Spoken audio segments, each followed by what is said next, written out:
be something non-traditional? And do you secretly wish that you could make more money than you ever really thought possible?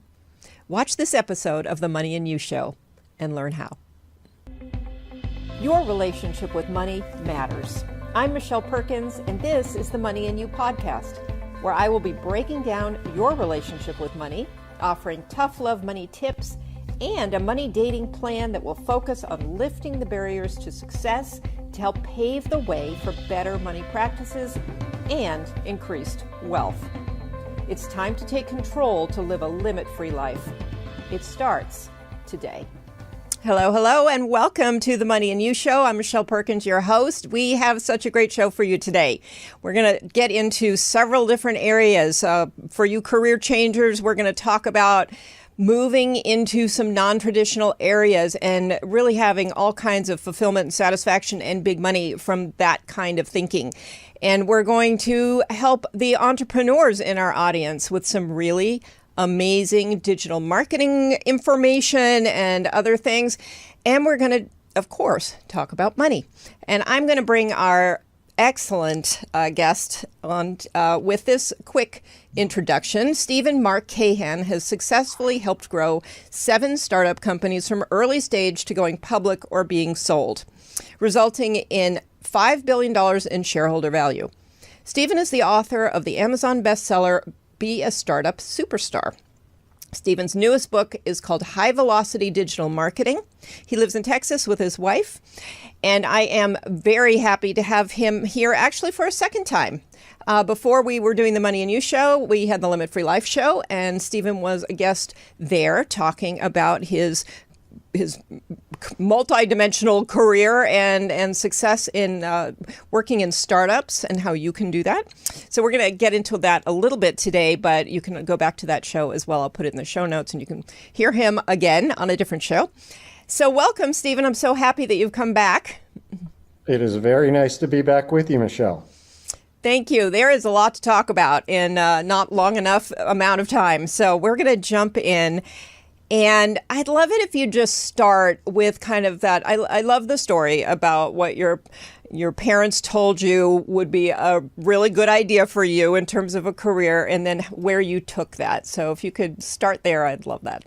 Yeah, for sure. So like so many of your listeners, I just remember when I was growing up, my father used to tell me to go to school, get your degree, work hard, go to work for a large corporation, and if you work hard, they'll take care of you. Eventually, you'll have a great career, and all good things would happen. And so that was really the path that I took. And so I graduated college, made my parents proud, I guess, and went to work for a large corporation. And I remember staring at my bank statement one morning and the pile of claims that I needed to process that day, and wondering how on earth would I ever get ahead. And I'd worked these incredibly long hours, and the student loans seemed to grab a hold of my paycheck before I really even had any money left. And so for me, what I quickly realized, and part of my aha moment was when I asked myself a very simple question, which was, can I earn a great living and love the work that I do? And just by that question and searching for answers, I realized that for me, that it wasn't going to be that traditional corporate route, that I was far more entrepreneurial, and I wanted to have a chance to do really everything. And so it would be really a small company, a startup, where I'd get that opportunity. And that was the path that I took. And quite frankly, I've never looked back, and I've loved literally every minute of it. I love that. And I love the early insight that you had into where this path financially was going to take you and some of the limitations there, because that has been, the advice your parents gave was the same advice, that everybody's parents gave in those days. And it made sense. I mean, it had worked for people. And so we live in quite a different world today. And I think it's important that we think differently. And I think there's still a lot of people obviously giving that advice. And sometimes I think, I'd love your insight on this. I don't think it's a bad idea to go that route initially and get a little big company experience. But what are your thoughts on that? Well, what I found for me was that, first of all, I needed to find that zone of greatness, that one area that I could focus in on and really get a chance to mess up and to experience a broad spectrum. And for me, that was marketing. It was really a passion of mine, and I didn't want it to be limited to just a certain silo of marketing. I felt that if I was ever going to build my expertise in a deep way, and I'm a firm believer that the world pays for deep expertise, and then once you have that, then it's more of the general knowledge. That was really the path that I felt I could maximize my income and really enjoy the process.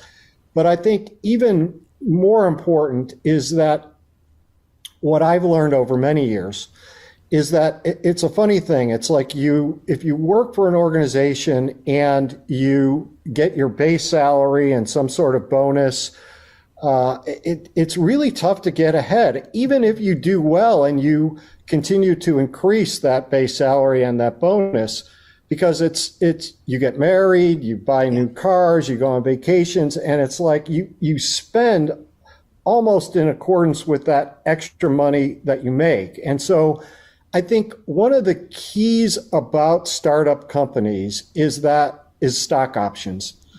And for me, if there would have been no way that financially I would have had anywhere near the level of success that I have been so blessed to achieve if it weren't for stock options. Now, certainly you've got to pick the right startup, but that really is part of the secret sauce and the game changer, that if the company succeeds, you could succeed in a big way too.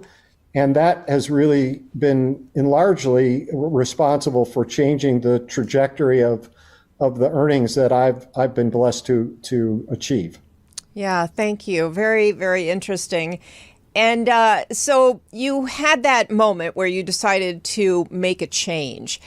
Did you know right away that going in the direction of working for startups was what you would do, or how did that come about? I knew right away that those types of environments, particularly when I would meet some of the entrepreneurs and listen to their stories and listen to the passion of where they wanted to take the company, that absolutely was the type of situation, and more importantly, the type of people that at least my value system really would resonate with. So I saw that early on. Now, what I also see is that a lot of people are concerned about taking that path because they perceive that the startup world is too risky. Mm-hmm. And I made every mistake. I sort of maybe lucked out a little bit with the first startup. But what I've learned is actually what you would look for within a startup companies, where you could start to separate a startup that has a good story versus one that has a good story as well as a good chance to succeed. Mm-hmm. And it's really within those criteria that those 7 companies that you made reference to when you introduced me, that I have selected those and worked around a lot of smart people, and we probably caught a few breaks along the way and achieved great success. I love that. And I think, you talk quite a bit in your earlier book about how to, what the criteria is if you're looking to go into a startup, and sort of how to make those decisions with some good filtering. When you had these 7 experiences, that struck me because clearly you didn't stick around after, with each one. You moved on. And so what was happening there? What was the impetus to continue to change? So at these companies, I've been on management team at each of the companies. And like if you just take the last company that I was with, I mean, it's a good sort of microcosm for why I certainly didn't stick around. But so the company, when I joined, it was about 5 million in revenue. It just got an influx of venture capital. It had 2 quarters in a row in which revenue had flatlined, however. And so this amazingly bright future in this cybersecurity with a kind of funny name by the name of Psychotic. Sounds a little bit like psychotic, I realize. And so we came in, we restored revenue growth literally within a quarter. We hit our numbers every quarter for 5 years. And then eventually got to 145 million, leading to that $1.4 billion exit that we had achieved last year. And when you grow a company like that and you go for that ride, and the close knit team that you sort of build, and then that culture that you build for, in our case, for example, like we would never get stuck in too much analysis paralysis. We would make quick decisions. The team really liked one another. Is that when you get acquired, things change, and that's good, right? That's part of the growth to the next company. But you put so much into it, into the growing of a company, because it may seem like that growth from 5 million to 145 million was just always up and to the right, and it's no challenges along the way, but there were a ton of them. And so you exit, you feel like you've achieved great success, and then that company is not the same, right? And so it's good that it's not the same, but it's hard to stick around in those scenarios, at least for me.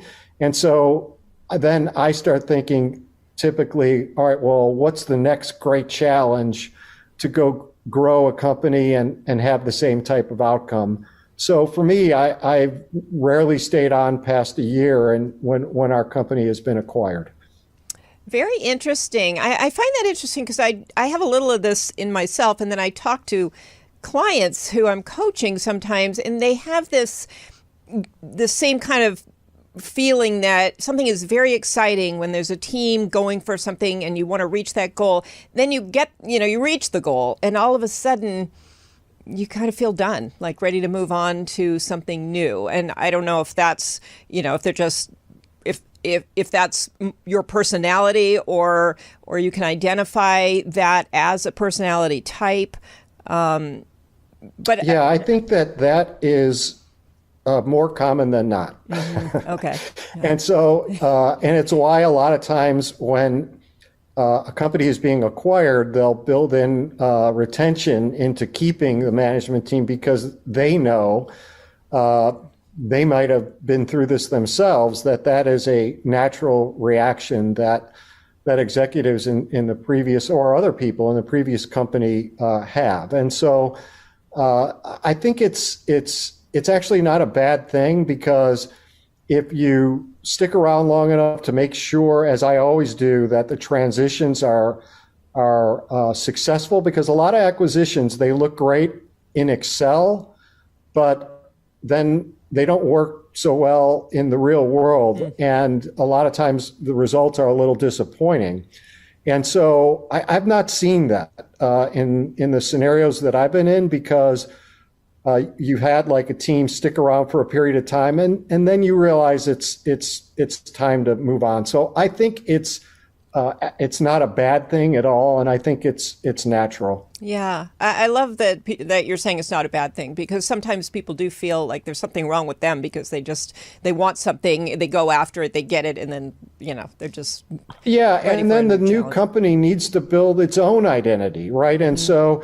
Like sometimes, I wouldn't be this way, but I think sometimes people are resistant to assimilate into a new company and its mission and its culture, which needs to be developed and unique on its own. And I think that actually, because of that, it's sometimes a good thing, actually, that the company be allowed to do so. And, people will the status quo is powerful, right? I mean, people like to, it's predictable, it's comfortable. And so when you're acquired, that status quo needs to change, right? And you've got to break free from it. And what could make it difficult is if there are people or a group of people that are resistant to that change because they yearn for the good old days. And that is what could cause the new company to not achieve at the rate that it had projected that it would. Great point. Yeah, very interesting. I want to go back along this journey, and you said there were a couple of quarters that in the revenue was flat. Because it does sound so exciting to work for a startup, to be part of a team, that team thing, it really, I think people hear that and go, wow, that would be so wonderful to have people around me all working together, happily toward the same goal. Money, people have such an emotional relationship with money. So when it looks hopeful and everything is exciting in that way, people are in a certain emotional state. And then when things are not going so well, people are in a different emotional state. And so I wonder if just for a minute you could talk about, how leadership could deal with this in a smart way so that the emotional impact of the financial situation doesn't negatively affect things. Yeah. So obviously money is important, right? And anyone says that it isn't important is BSing. And so that is certainly a part of it. But there are other things that play into it that are so important. For example, and by the way, these are things that we've always, at the companies that I've been so lucky to be a part of, we've always had. So the first thing is a clear set of objectives, right? And not a gazillion and one objectives, but a limited number of key objectives that the team can align around. And so as someone, for example, that was leading marketing as well as a few other functions in the last company, I always started every meeting with my marketing team reviewing where we were from a revenue perspective in any given quarter. And so that was what we were all trying to focus on as the high order objective. And so one is a clarity objectives. And then secondly, it's building alignment to those objectives. And one of the keys to that is making sure that people understand how those objectives apply to them in their role. Because sometimes it might not be as clear, right? And so as a leader, you've got to help make that tie to make sure that everyone on your team really understands that the difference that they can make really matters. And a lot of times that doesn't happen. I think another part to that is we like to be super transparent with respect to our progress as a company, where we were, what was working, what wasn't working. And sometimes people would complain about, oh, gee, we've got a quarterly meeting. We really don't want to go to that. We're busy. But we were super transparent on where we were going and what we were doing and why it was important in ways that most companies are not, so that really everybody understood what we were doing in the company, from the people at the very top to the people at the middle or even in the bottom. And then I think another piece of it is that, and this is an important piece that is talked about but rarely done effectively, which is recognizing people for what they deliver to the company and recognizing their achievements and accomplishments. For example, every quarter when we would have kickoff meetings with the entire company who was invited, what we would do is we would recognize people from around the company, where there might be like 15, 16, 17 people who were recognized.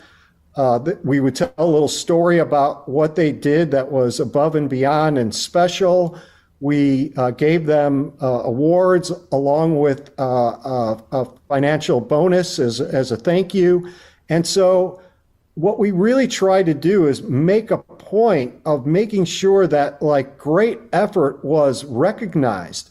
And so when you are clear about your objectives, you build alignment across everybody within the organization, you're transparent with what's going on so that people aren't like having virtual, I guess, water cooler conversations, trying to figure out what's really happening. And then recognizing people for the great work that they do. It's all of those things that then, when combined with fair pay, make it a special environment, one where people really enjoy. Thank you. That's a great answer to that question. And really, I loved your answer. And do you feel like there's more of an effort in that regard in the startup world? I know in my day, in traditional corporations, that wasn't happening, but I think there's a bit of an effort now. But I do, but I still think it's lagging. I think it's lagging in companies that I see right there. And so I work with a number of venture capital company portfolio companies. And so these are things that I try to deliver to them so that they are reminded.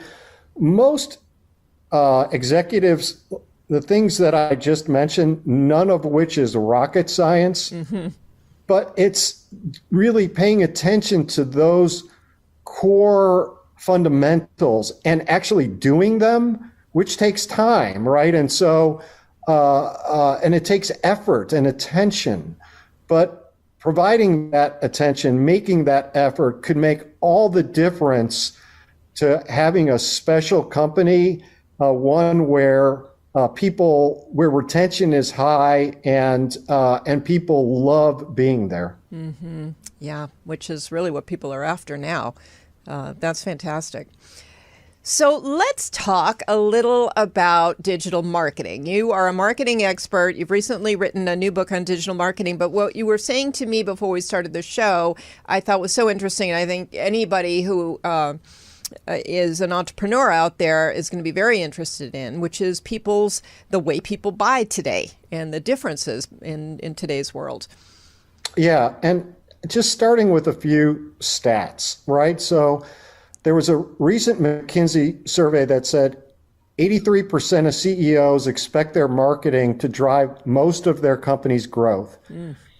And according to the Harvard Business Review, roughly 80% of CEOs are dissatisfied with the return on their marketing investment. And so many people in sales and marketing are almost overwhelmed by revenue expectations they can't meet. And so part of the reason for this is that, as you alluded to, that the way people buy now has totally changed. And buyers now rely on digital content to make purchase decisions. And just a few other stats to back that up. There was, according to Gartner Group, a leading analyst firm, said that 62% of B2B buyers develop selection criteria for finalizing a vendor list solely based on digital content. And 67% of buyers prefer to not interact with a sales representative as their primary source for information. And, think about it. Like, if you were going to go buy a car right now, you're probably not going to go to like 10 dealers to interact with those 10 dealers' sales reps, not anything against them or those reps. Like, what you're going to do is you're going to go online, you're going to do your homework, you're going to maybe go build a car so you could see what it might look like and price it out. And then you're going to go to a dealer, right? And so what this means is that there's a new level of information parity during the buying process, which has changed the way that companies need to interact with potential buyers. I mean, buyers are reading they're reading Amazon reviews. They're looking at at how many stars you have, right? And all this information is out there. And so you got to be great online if you want to consistently grow revenue and to be able to do that at reasonable cost.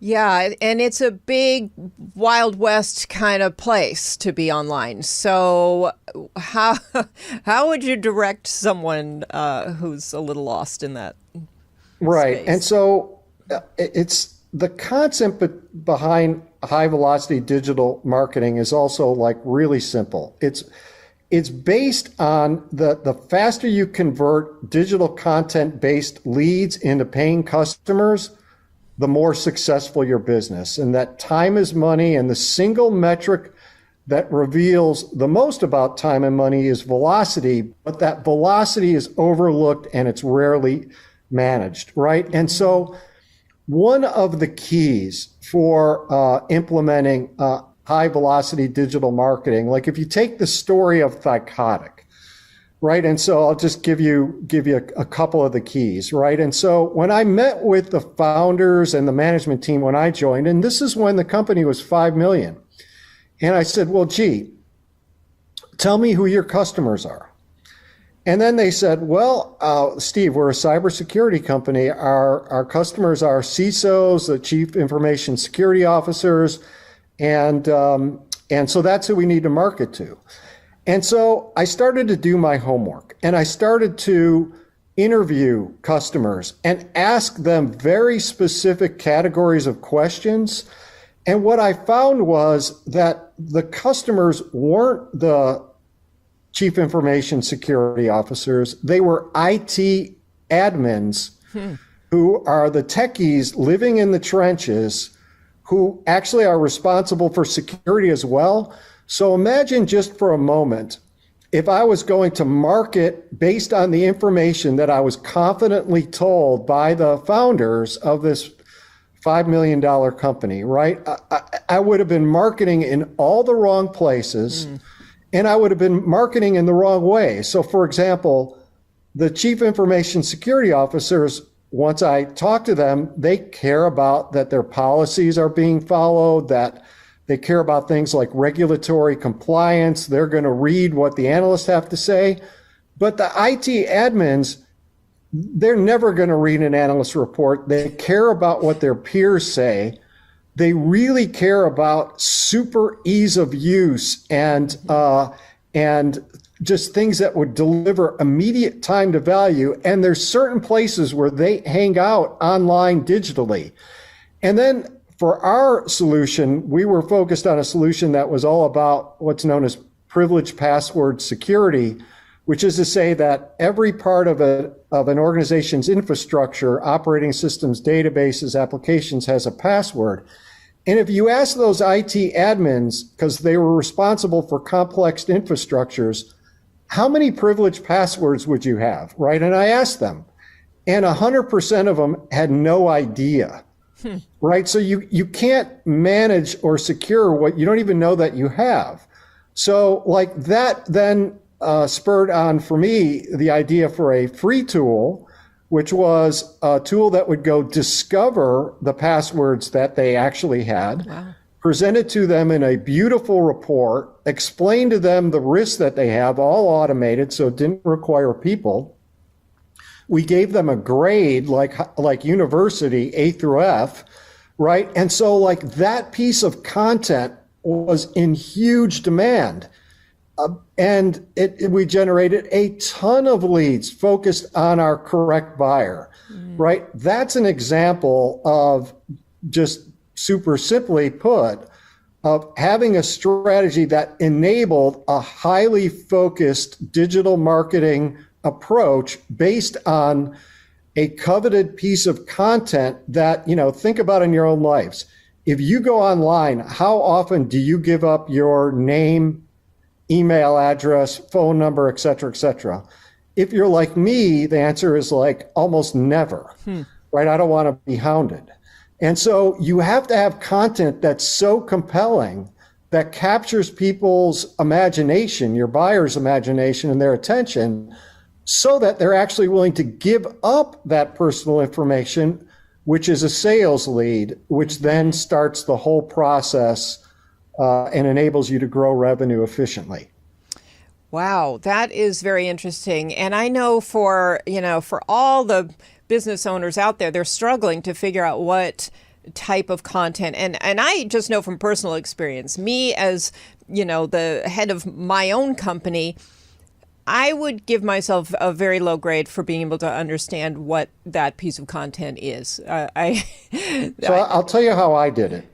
So I, first of all, unlike most people responsible for marketing, I spent a lot of my time thinking about the content that our buyers would just live for, right? And I was talking to our prospective buyers constantly, right? And so a lot of times people don't do that. And then when they do, they almost try to lead those buyers to the solution because it aligns with what they sell. And so they're not asking questions around the status quo, right? So oftentimes you don't lose business to a competitor. You lose business to someone just saying, well, gee, what we got is good enough. Right. So asking the right questions, which, by the way, I list those questions in my high velocity digital marketing book that I used to ask.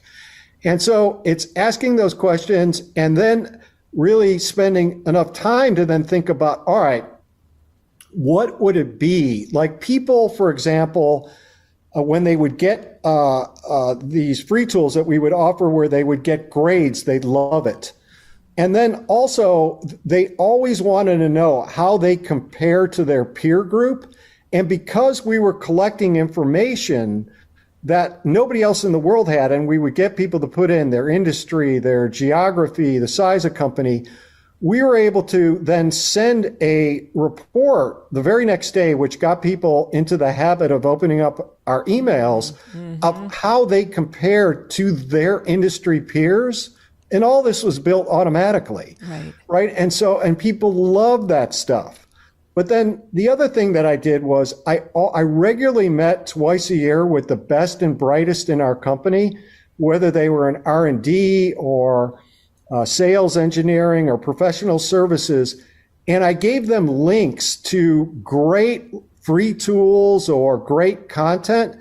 And I would give them an assignment that they had to come to the meeting with one great idea. And so they all would, and then we would prioritize which one we think would resonate the best. And then I would have my built-in team of cheerleaders. They'd often help me create that content.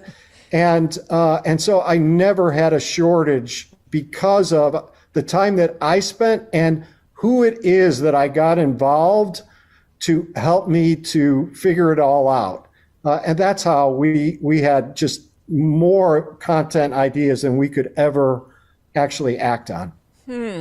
So fascinating. Does the book focus, well, I'm sure it focuses on all the areas, but, the content part I'm hearing is the most important piece. But then there's a lot around that. What machinery do you need around that piece of content that is going to actually help reach your buyers and sell? Yeah, 100%. So one of the areas is you got to be great in Google, right? And so, the whole world Googles, right? I've done a bunch today myself on a bunch of things that I'm working on right now. And I give a number in the book of tips around what you could do to become great. But one of the things is we would regularly track what we called our coveted keywords. These were the keywords that we, as well as our top competitors, were focused in on that generated the most amount of searches in and around what we did. And so I tracked those keywords and key phrases in a Google spreadsheet, literally against our top 3 competitors, where we were, like page 1 or page 2, page 1, third position, whatever it might be. And so we wanted to be great on those. But then whenever we were creating a piece of content, we would have our SEO expert meet with the content creator and say, these are the keywords that best apply to that piece of content. And they would meet prior to the creation and they would meet after the content piece was ready to go to make sure that we were properly incorporating those. And then once we did, we made sure that that content was exposed to Google such that it could be scanned. And of course, our partners use this as well, which created a number of backlinks because they loved our content. And so just that simple process, sometimes you get a bunch of gobbledygook from Google experts and your head starts spinning, but there's just a simple piece of advice that someone could start implementing quickly to start making their way up the Google board and become great on Google.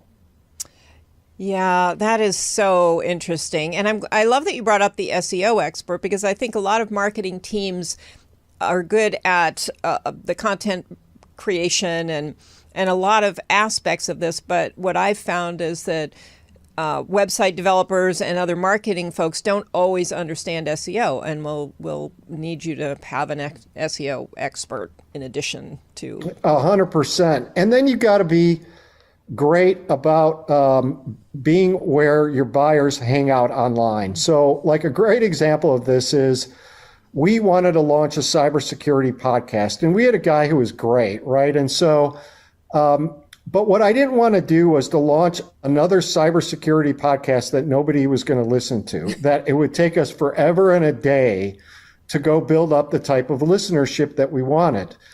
And so, as I mentioned in a previous answer, that our buyers were IT admins. So we partnered with the leading trainer of IT admins around the globe, an organization called Cybrary, who delivered IT admin training online and certifications. And so we partnered with them to deliver a cybersecurity focused podcast that they were super happy to do and wanted to do. And so literally immediately, because we partnered with an organization that was tied into our ideal target buyers and already had them, that literally within a month, we had one of the largest cybersecurity podcasts around the globe. Wow. But that's like being where your buyers are online, which is key. But then also thinking about innovative ways to get there. Like what I mentioned to you, it didn't cost us a dime. They were thrilled to be able to do it.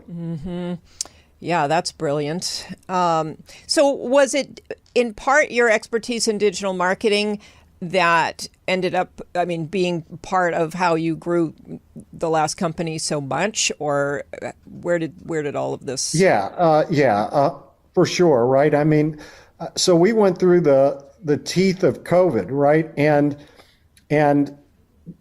now it's still not 100% away, obviously, but like when COVID hit, like the world was freaked out, and rightfully so, right? And so, and then all the remote work really started to accelerate, right?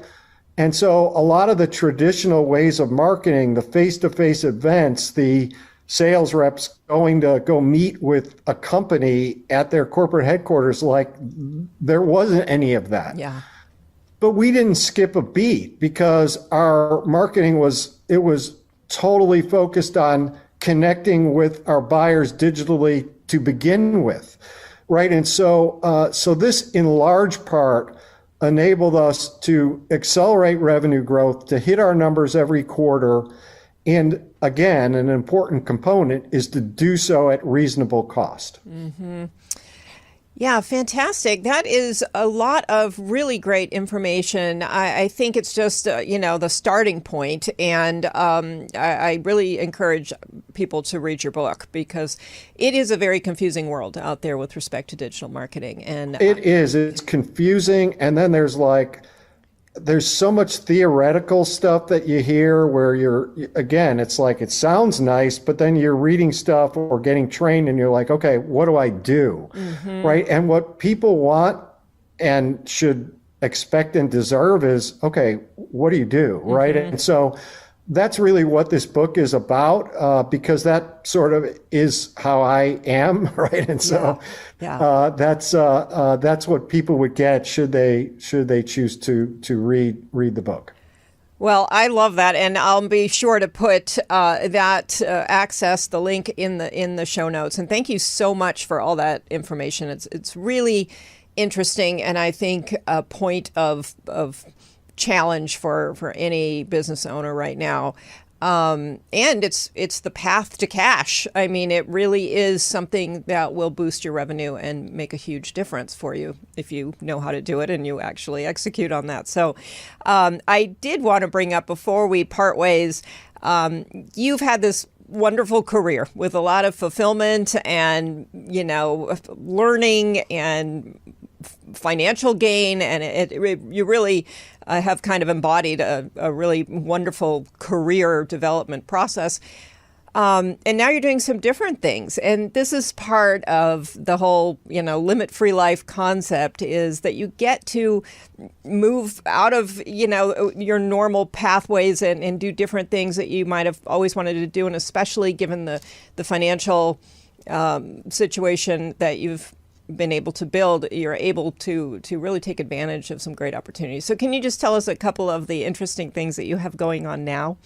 Yeah, well, one of the things that I'm super passionate about is I'm actually an advisor to the American University of Kyiv in the Ukraine. And so it's incredible with all the horrific stuff that's going on in Ukraine and in Kyiv in particular, that here's a university that actually is open, right? I'm not exactly sure how much the enrollment is, but they're a university that views itself in part responsible for helping to train the next round of entrepreneurs, and be part of the catalyst that brings back the Ukrainian economy, hopefully when all of this mess comes to a conclusion. And so advising them on how to build an accelerator, one that can help a bunch of startup businesses get funding and training and things of that nature. And then just more on a personal level, I've recently partnered with one of James Patterson's co-authors to write a murder mystery. And so that's well in process, and it's been a blast so far. I love that. I love, that's fabulous. So congratulations on all of it. And I commend you for continuing to find new sources of joy and passion and fun.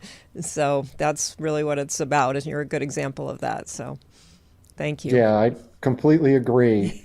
I've been blessed that I'm getting a chance to do some of these other things. Yeah, that's fantastic. So can you tell people a couple of ways they can connect with you or find you out there in the big world when they want to Google you?